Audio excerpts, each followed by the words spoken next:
말라기서 3장 6절 말씀. 우리 힘차게 샤우팅합니다. 시작.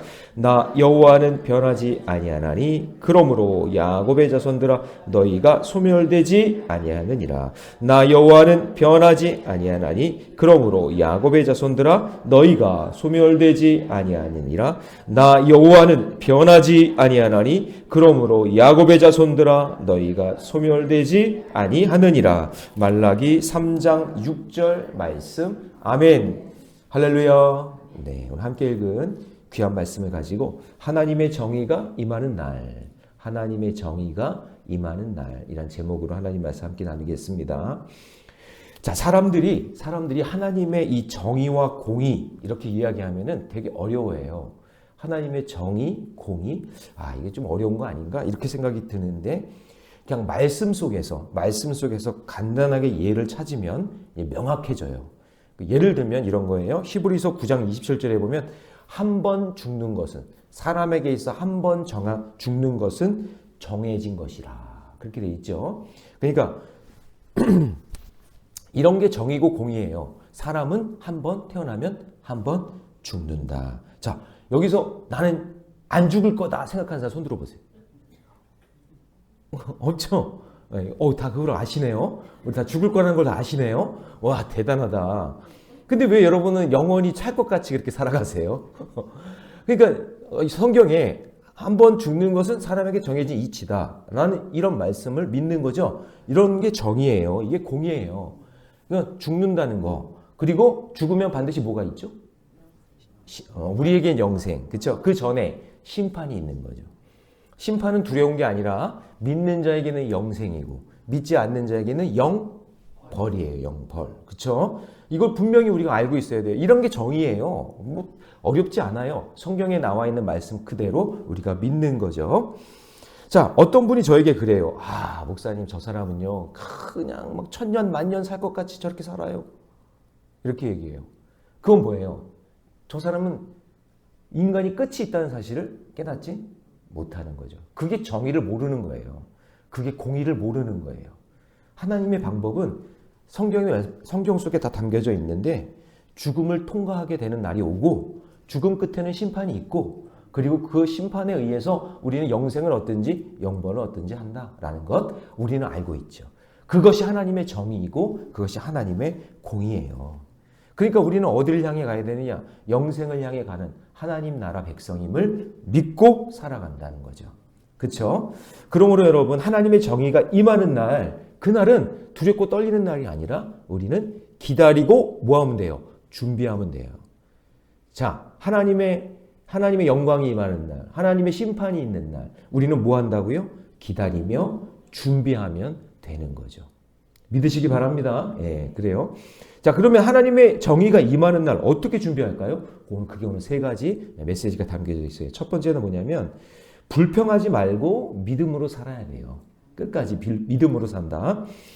자, 이스라엘 백성들이 하나님을 불신하고 불평하면서 뭐라고 얘기하냐면, 오늘 이제 2장 17절부터 읽었죠? 거기 보면 앞부분에 이렇게 돼 있어요. 너희가 말로 여호와를 괴롭게 하고도 이르기를 우리가 어떻게 여호와를 괴롭혀드렸나이까 하는도다. 그러니까 뭐냐면, 정의의 하나님이 어디 계시냐? 하나님이 살아계시면 이렇게 나한테 이럴 수가 있나? 그러면서 그 하나님의 정의의 하나님이 어디 있냐고 불신하고 불평하는 내용이 17절 내용이에요. 그러니까 그들은 하나님이 악한 일을 행하는 사람을 좋게 보시고 좋아하시는 분이라고 생각하면서, 우리 이렇게 하나님 자녀고 하나님의 백성이라고 우리를 이렇게 불러놓고는 우리를 왜 이렇게 힘들게 하시냐? 하나님의 정의는 도대체 어디 있느냐? 하나님 안 계신 거 아니냐? 그러면서 불평하고 불만을 이야기하고 있는 거죠. 근데 여러분, 하나님은 그때가 되면 전부 다 분별하게 하시고, 그리고 구분짓게 하시고, 그리고 깨닫게 하신다는 것을 믿으시기 바랍니다. 우리는 그날과 그 시를 알아요, 몰라요? 몰라요. 안다고 하는 사람이 이상한 거예요. 나는 그때를 알아. 주님 오시는 날 알아. 그렇게 얘기하는 사람은 이상한 거예요. 우리는 그때와 그날을 몰라요. 그래서 좀 답답하긴 하겠지만, 그러나 우리는 끝까지 믿음을 가지고 그 길을 걷는 거예요. 그래서 믿는 사람에게 꼭 필요한 게 뭐냐면 산명이 필요해요. 산명. 자, 첫 번째, 하나님이 나를 부르셨다라는 소명이 필요해요. 네, 하나님이 나를 부르셨어요. 이 땅에 나를 부르셨어요. 그리고 나에게 맡겨주신 사명이 필요해요. 사명. 그리고 마지막 날 내가 주님 앞에 생명을 드리는 거예요. 그래서 첫 번째 소명이 필요하고요. 그 다음에 사명이 필요하고 그 다음에 나의 생명을 하나님께 드리는 거예요. 믿음의 백성은 내 생명까지 드리는 거기 때문에 마지막 그날까지 주님의 약속을 믿고 살아가야 되는 줄로 믿습니다. 자, 적용 질문 드립니다. 나는 세상의 불의를 보며 교만한 말로 하나님을 괴롭게 하는 자가 아닙니까? 하나님, 나라가 왜 이 모양이에요? 하면서 하나님 살아계시기 일하는 거예요. 예, 하나님 살아계세요. 하나님이 지금 만지고 계세요.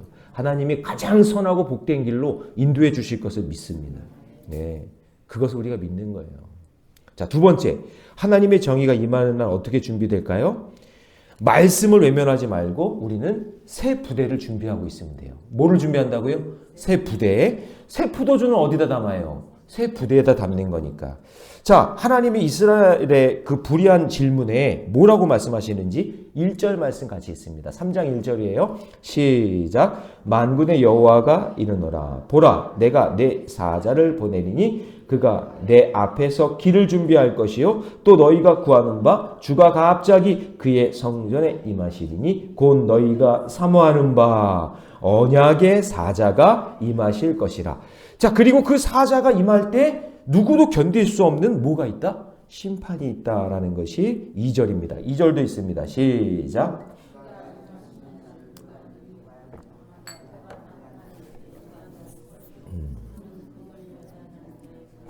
표박하는 자의 잿물과 같을 것이라. 자, 하나님이 행하시는 심판을 뭐라고 지금 비유하고 있냐면 이걸 누구도 감당할 수 없는데 불과 잿물로 비유하고 있죠. 불은 뭐예요? 소멸. 예, 다 태워버린다 그 얘기예요. 잿물은 뭐예요? 잿물 옛날에 그 옷 빨 때 잿물로 해서 표백제로 사용했잖아요. 그죠? 그러니까 여러분 쉽게 예를 들면 이런 거예요. 불이 임하면은 지푸라기 같은 건 어때요? 다 타버려요. 근데 그 지푸라기 속에 감추어져 있던 보석은 타지 않는 거죠. 그러니까 불이 임한다, 심판이 임한다 그럴 때 막 지푸라기고 뭐 화려해 보이고 막 그런 것들은 그냥 전부 다 타서 나중에 없어지고 불이 임하기 전에는 막 자기가 최고인 것처럼 그랬던 것들 전부 다 타고 그리고 그 지푸라기 속에 숨겨있던 보석만 나중에 반짝반짝반짝하며 살아남는 거예요. 네, 옛날에 시골에서 목회할 때 이렇게 초가지붕이 있잖아요. 초가지붕이 있으면은 제가 지금 어제 연합석회 때문에 목 상태가 지금 안 좋아요. 좀 이해해 주세요. 근데 그 초가지붕이 있는데 그 초가지붕에 이렇게요 싹이 나더니 꽃이 펴요. 날아다니는 이 민들레 홀씨 같은 게 이제 초가지붕에 비가 오고 그러면 촉촉하니까 거기에 씨가 내려서 이렇게 마치 그냥 뭐라 그러죠? 머리가 이렇게 삐친 것처럼 이렇게 잎이 나오더니 거기에 이 꽃이 펴요. 그러면 그게 그렇게 예뻐요. 초가 지붕에 꽃이 핀 게 그렇게 예뻐요. 와, 되게 예쁘다 하면서 사람들이 이렇게 다 봐요. 저 꽃 좀 보라고. 꽃이 폈다고. 근데요, 조금만 더워지고 해가 쨍쨍 띄잖아요. 그 땅에 심겨져 있지 않은 거는 금방 죽어요. 사람들의 눈에는 반짝반짝 빛나는 것 같고 그리고 꽃이다 예쁘다 라고 하지만 땅에 심겨져 있지 않으면 죽는 거예요. 여러분 인생도 마찬가지인데 마지막 심판 때는요 지푸라기 풀 뭐 이런 거 막 화려하게 막 이렇게 되어 있는 것 같지만 불이 임하는 순간 다 타고 그 안에 숨겨져 있던 보석만 남는 거예요. 그게 심판이라는 거죠. 그래서 불로 이야기하는 거고 잿물은 뭐예요? 아무리 더러운 옷도 담궈 놓으면 잿물에 담궈 놓으면 때가 뜨게 되어 있잖아요. 그리고 표백이 돼서 깨끗하게 남는 것처럼 지금은 내 인생이 지저분한 것 같고 내 뜻대로 안 되는 것 같고 어려운 것 같지만 마지막 때가 되면 하나님께서 진짜 어둠과 빛을 가리시면서 정말 보석 같은 그런 신앙의 사람들을 남겨놓으신다라는 거죠.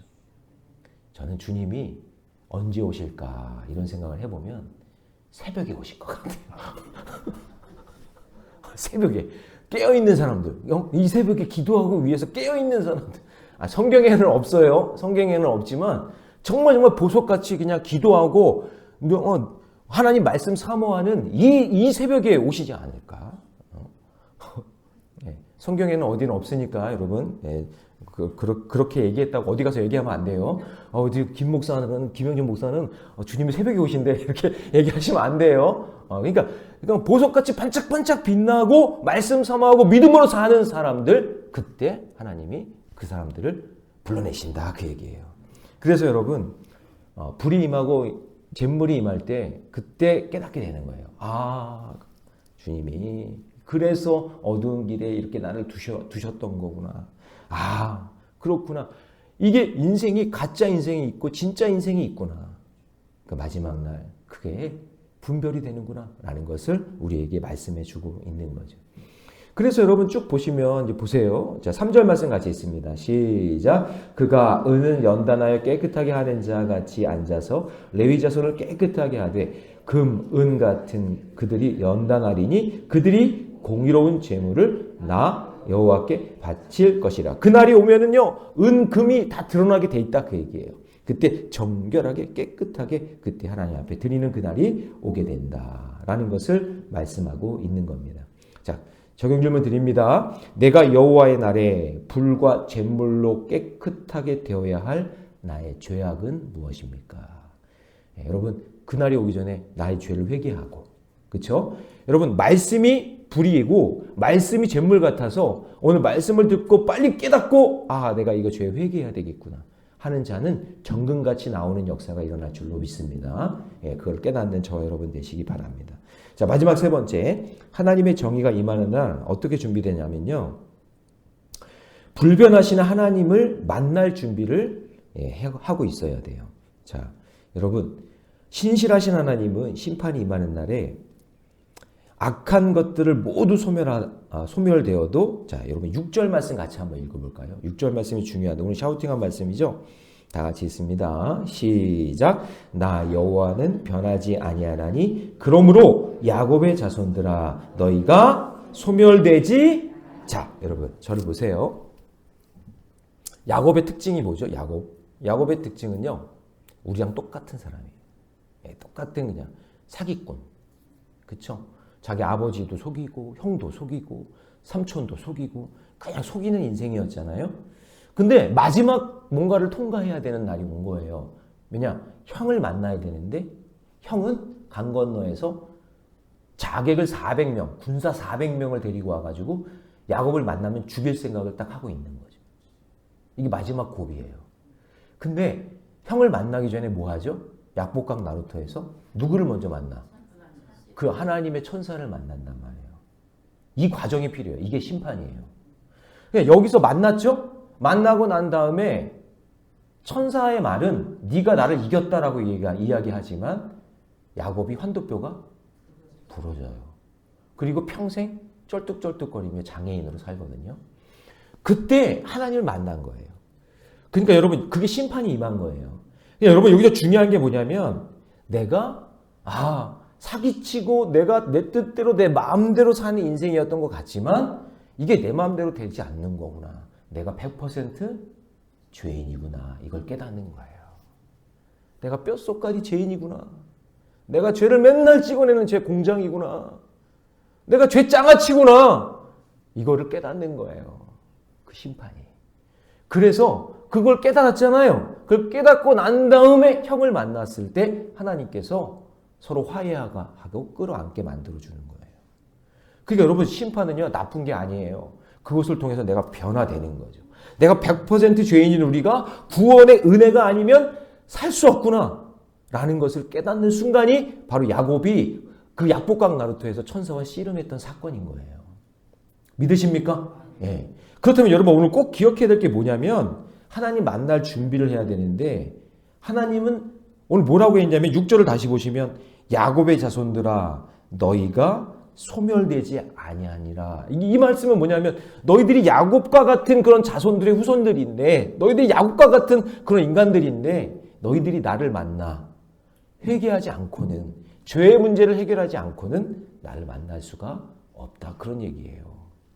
자, 그러면 오늘 우리가 이제 성도로서 나 같은 사람이 어떻게 하나님께 돌아가겠느냐 하면서 의심하거나 불평하지 말고 변함없이 나를 사랑해 주시는 불변하시는 그 하나님을 의지하며 말씀 붙잡고 믿음의 길을 걷는 거예요. 우리는 끝까지. 믿으시기 바랍니다. 예. 그래서 끝까지 가야 되는 거예요. 끝까지. 여러분 인생을 이렇게 그 배에 비유하면은 그 여기서부터 배를 타고 여기까지 가는 게 우리가 목적지라고 해봐요. 그러면 이 배 안에는 별 사람이 다 있어요. 이런 사람도 있고 저 사람도 있고 이 뱃속에서 이 배 안에서 이런 사건도 경험하고 저런 사건도 경험하고 나라가 이렇게 어지럽고 힘들기도 하고 뭐 싸우기도 하고 막 하는 그런 모든 상황 속에 있지만 이 배가 이 목적지에 가기 위해서는요. 이 배 안에서 끝까지 믿음을 지키고 있어야 되는 거예요. 할렐루야. 네. 여기서 나 그냥 포기할래. 난 안 할래. 하면서 배에서 뛰어내리거나 아니면 나는 모르겠어. 될 대로 되라. 그러면서 막 배에다가 구멍을 내거나 이렇게 하게 되면 다 같이 죽는 거죠. 그러니까 우리가 믿음을 지키며 끝까지 이 배가 이 목적지에 도착할 때까지 주님이 오라고 하시는 그날까지 끝까지 믿음을 지키고 그곳으로 가야 되는 거예요. 그래서 꼭 필요한 게 뭐냐? 주님 만나야 되는 거예요. 야곱이 오늘 이 말씀을 이렇게 내가 너희를 소멸하지 않겠다라는 이야기는 천사와 씨름하고 자기 죄를 보고 내가 100% 죄인이구나 라는 것을 깨닫는 그 순간 그때에 하나님 만날 준비가 되게 되는 거예요. 그냥 교만하게 말이죠. 나는 죄가 없는데 나는 문제가 없는데 그러면서 다른 사람만 탓하고 다른 사람은 죄만 들춰내려고 하고 살면 그때는 준비가 안 된 거예요. 그거는 아직 덜 깨진 거예요. 근데 천사를 만나 하나님을 제대로 만나 환도뼈가 부러져서 내가 죄인이구나라는 걸 깨달았을 때 그때 주님을 만날 수 있는 은혜가 이루어지는 것입니다. 자, 적용 질문 드립니다. 갈수록 악하게 변하는 세상 속에서 변하지 않는 하나님의 자녀로 살기 위해 내가 특별히 힘써야 될 일은 무엇입니까? 오늘 저와 여러분에게 그 지혜를 주실 줄로 믿습니다. 하나님의 정의가 임하는 날 우리는 두려워하지 말고 하나님 말씀 꼭 붙잡고 믿음의 길 걷는 저와 여러분 되시기를 주님의 이름으로 축원합니다. 기도하겠습니다. 사랑의 하나님 주님의 은혜에 감사합니다. 하나님의 정의가 임하는 날 어떻게 준비할까요? 주님 불평하지 말고 끝까지 믿음으로 살게 하여 주옵소서. 말씀을 외면하지 말고 새 부대를 준비하게 하여 주시고 불변하시는 하나님을 만날 준비가 되게 하여 주시옵소서. 세상의 불의를 보며 교만한 말로 하나님을 괴롭게 하는 자가 바로 나였음을 회개합니다. 하나님 나에게 찾아온 그 어려움들이 나를 새롭게 하여서 야곱의 자녀로 살아가게 하시려는 그 하나님의 사랑임을 깨닫게 하여 주시고 하나님 우리를 변함없이 사랑하시는 그 하나님을 끝까지 신뢰하며 믿음의 길 걷게 하여 주옵소서. 나라가 혼란스럽고 어지럽고 복잡한 것 같지만 이것들은 모두 다 인간이 죄인이기 때문에 보여지는 현상임을 깨닫게 하여 주시고 우리가 기도하게 하여 주시고 이 나라와 민족을 위해 위정자들을 위해 눈물로 기도할 때 하나님께서 가장 선하고 아름다운 방법으로 이끌어 주실 것을 믿습니다. 절망하지 않게 하여 주시고 끝까지 믿음 지키게 하여 주시옵소서. 이 모든 말씀을 주 예수님의 이름으로 기도하옵나이다. 아멘.